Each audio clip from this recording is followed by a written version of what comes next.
My guest today has a triple honors degree in business, finance, and economics from the Manchester Business School. She was working in the public relationships department of Yash Raj and had no interest in being an actress initially. Welcome to WhatsApp Presents Just Between Us by Filmfare, a show where I get my guests to reveal the people closest to them and the personal moments of happiness, vulnerability, fears, excitement that they share between them. I am Jitesh Pillai, editor of Filmfare. Please welcome Parineeti Chopra. Thank you. With such an introduction, I'm scared of what all we're going to talk about because I was ready for a fun gupshup, but I think we're going to go deeper than that. I'm excited and nervous, but thank you.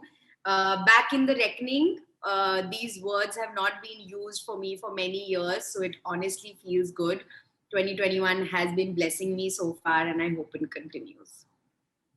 Lovely. So, Pari, tell me, was being an actor always on the cards for you? I'm sure every other actress or actor, or you included, everybody has a typical answer for this. I don't.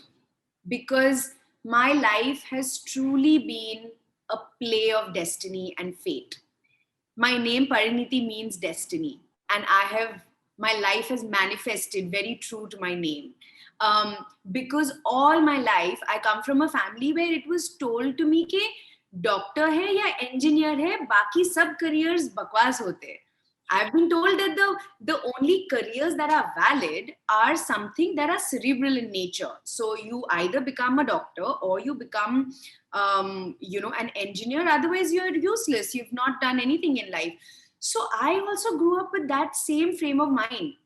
I didn't grow up in a city like Bombay where extracurricular activities are taken that seriously, or artistic talents can turn into careers. Artistic talent is something you do when uncle auntie सब लोग घर आते हैं और चाय पे बोला जाता है अच्छा बेटा गाना गाओ और मैं बीच में खड़े होके गाना गाती थी, but that's it, ये hobby है, इसको हम लोग career नहीं बना सकते. So I never even thought that being a singer, actor, etc. could be careers. I only used to tell people one thing. I want to be a billionaire. I want to be a millionaire. I just wanted to make lots of money. I swear that was my only thing growing up, because when we were growing up, we didn't have that much money. And, lots of the decisions in the house used to be like, okay, we don't have the money for this. We don't have the money for this. So it was always like, what is this? Yeah, I want money. Like, I want to make lots of money. So the first career I ever thought was in banking and finance, because I thought if I'm a banker, I'll be rich. I obviously was a child at that time, but my whole year I followed that path. And then I told my parents I want to go abroad and study. And of course, the first answer was, we don't have the money to do it. We can't afford this. But my dad did everything he could. He took the heftiest loan ever possible. He sent me to Manchester to study in Manchester Business School. I used to work 3 part-time jobs. I used to work in Manchester United. I used to work at Primark. Have you heard of Primark?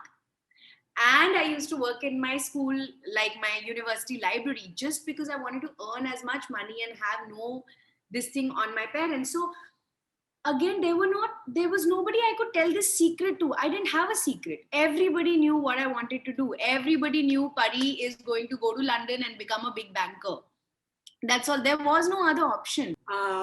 You spoke about family so much. Tell me about your dynamics in the family. Who are you closest to in the family? Do you have like a Sahej, mom, dad? Do you have like a family group? And what are the kind of discussions you'll have on that? Yeah, Relatives by Force is a very, very active group that I have to be on every single day, because if anything doesn't go on the group, it means it didn't happen. So if I'm taking a flight, if I didn't write on the group saying taking this flight, going to Maldives, for example, I can't take that flight, because then that means that never happened. So if I reach Maldives, they're like, oh, but we don't know you're going. You didn't tell us. You know what I mean? Like, the stamp of approval has to be on that WhatsApp group, And of course, Sahej, who is exactly in the middle in our family. There's my mom, dad, me, then Sahej and Shivang, the youngest. So Sahej is the middle, but he's the Dadaji of that group. Like, we are always scared of, should we write this or not? let's ask Sehaj first. So I'm always the guinea pig that you call Sehaj and find out, because they all live together, so they get on each other's nerves.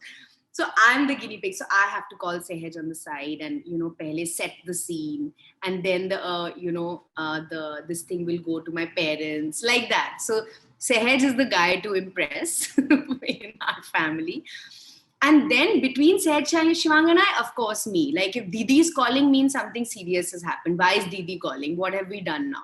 Because I call up and I start blasting them if they've done something wrong. Parineeti, are you on many WhatsApp groups? Absolutely. I mean, our WhatsApp groups, if you see, I have a group for everything. When we want to bitch about one friend, we make a new group on WhatsApp, and there we we talk about that friend.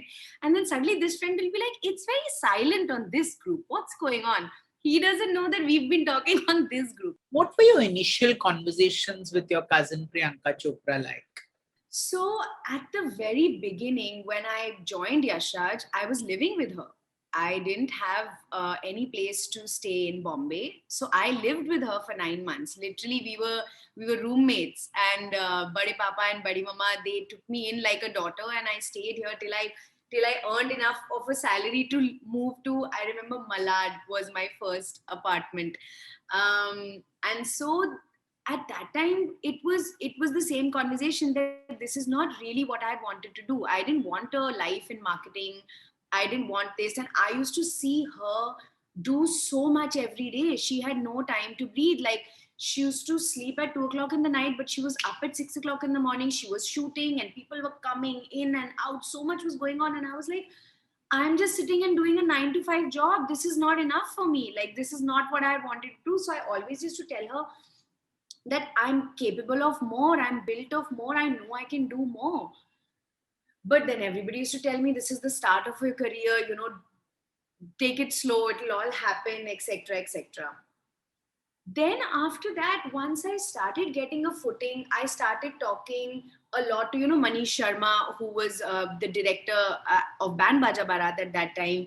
Him, even Uday, I was very good friends with in Yashraj. So I used to sit and talk to them, and they would always say, why don't you become an actor?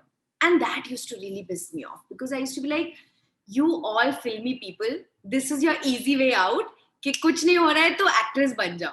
ऐसे नहीं होता है. So I was like, ये मुझे नहीं करना, मुझे वापस लंदन जाना है. But all these people, Jitesh, they were way more intelligent than I was at that moment, because they saw something in me which I didn't see in myself. I used to think that acting is a very stupid, easy job. कुछ भी नहीं करना है, तैयार होना है और 2 line बोलने हैं और घर चले जाना है, और फर्स्ट क्लास फ्लाई करना है और कोई तुम्हारे लिए छाता पकड़ेगा. I had such a horrible view of acting in Bollywood at that time. But I continued to talk to these people. Somewhere these people used to inspire me so much. Adi, looking at Adi every day, looking at Uday, or looking at Manish Sharma in those years, or looking at all these actors. I used to watch Rani ma'am at work. I used to watch Shahid. I used to watch Anushka. Then this new boy came who was playing TT in Yashraj one day, who was wearing orange track pants and a purple t-shirt. It was, of course, none other than Ranveer Singh. And he was like, this boy is also going to become an actor. Kya ho raha hai? So, of course, that Kira started coming. And then once I switched and I said, okay, I'm going to try being an actor, then Adi became my everything. Do you remember the time when you were on a low and had cut yourself off from everyone? Including my family, actually. My own family, which was my mom, dad, and my brothers. Mimi Didi and her family, or everybody. I just got into such a solo trip of my own, because I had so much that I stopped meeting people. I ignored them. I stopped going to people's houses. I just went into my own little world. And so I had to go back and even mend it with my own family and say, okay, I think I behaved badly. I remember my brother had come to stay with me for 6 or 7 months, and he looked at me and he said, you've completely changed as a person. I don't recognize you. And I didn't even realize what he was saying at that time, but it was a huge slap in my face, because here's my soulmate who's telling me he doesn't recognize me anymore. So I had to go back and say sorry to my family. I had to say sorry to my extended family, everybody, and mend those relationships. A lot of people, like, yourself and some directors and producers. I've had to go to them and said I apologize, and I've just been aloof, and I haven't been in the scene much, and I haven't like behaved professionally. A lot of people who used to invite me to a lot of their things stopped inviting me during those years, because they were like, she never says yes, she never turns up, we're going to stop inviting. And then when I mended fences with them, they said, yeah, we just thought, you were in your own zone. So we just stopped those relationships. And I lost so many friendships at that time. And now they're all back. Now I have them back, and I would never lose them again. But when you're talking about vulnerability, that was just day one. I went through a phase of depression. I went through a really bad phase of being lost completely. And I had to come back and make things work again with people. I will not cry. I will not cry on this show. I will not cry. So people say a lot of things about this industry, but for me, they were very gracious. All these people were very gracious, and they welcomed me back, and they said, good, we'll work together again, or, we'll hang out again. A lot of people. I had a lot of sorry dinners, a lot of sorry lunches. I had to do it. Who are the people you reached out to during your low phase? At that time, my brother Sehaj, of course, I would talk to him 4 times, 5 times a day, because my family doesn't live with me. I used to talk to him 4, 5 times a day. I would be constantly crying. I didn't want to live. I used to not eat for 2 to 3 days. Staff in my house would come and say, eat some food. And I used to be like, I've just eaten. They said, no, aapne parso khana khaya tha. So I would forget that I've eaten 2 days ago. I was not working for 6, 7 months. Like working in the sense, I didn't shoot a film. I was working here and there, but if you really go back and look at those pictures, you can see it in my face, And then there was, my friend Sanjana, she helped me out a lot. I used to speak to her all the time. Who were your closest friends when you were pursuing investment banking in London?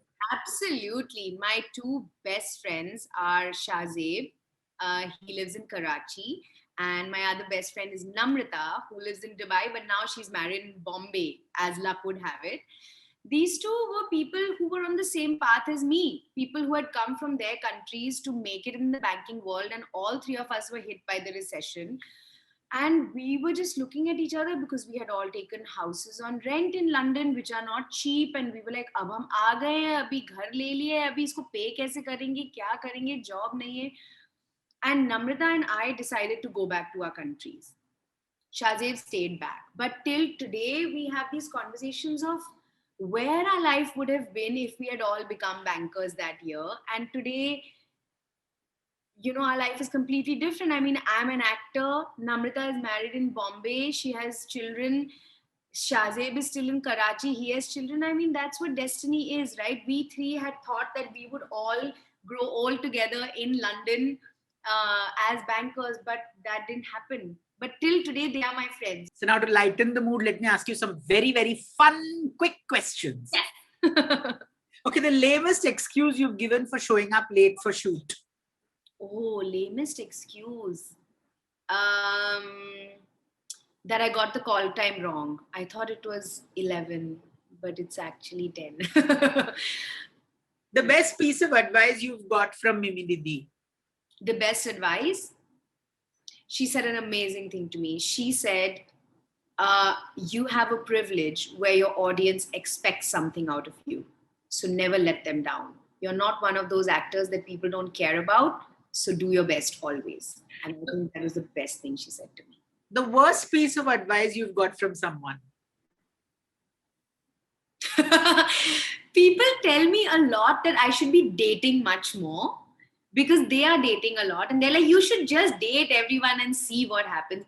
Someone you really look up to has given you the worst piece of advice. I hate you right now. I hate you for putting me in this position right now. Who has written these questions? First, I want to meet this person. I'm telling you, it's extempore. Somebody I really look for. No, I can't answer this question, Jitesh. I will tell you later. I'll message you on WhatsApp. Would you rather do a blockbuster film or a film that gets you a Filmfare award?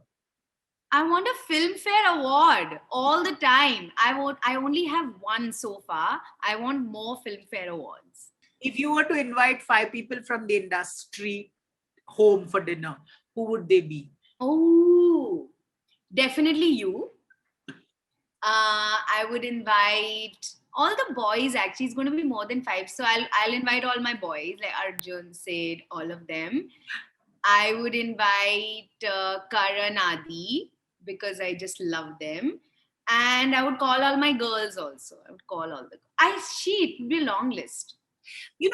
Also, I wanted to know when you have a dilemma, Huh. who's that go-to person who you know will sort it out for you? And or is it like you work within yourself? No, if I ever have a dilemma, which is very rare, then I will go to Sahaj for, if it's work, money, finances, these kind of things. Otherwise, I have friends around me, a couple of friends who are really awesome, and they have so much experience in life. I call them mostly. Thank you, Parineeti, for sharing your hopes, fears, and vulnerabilities just between us and giving us a peek into the people who have helped you to stay rooted and grounded on your way to stardom. Thank you. I always have my best conversations with you, and I mean this. So I'm very glad that we got to have a sit down today. Thank you so much. Thank you, thank you, thank you. Thank you, everybody.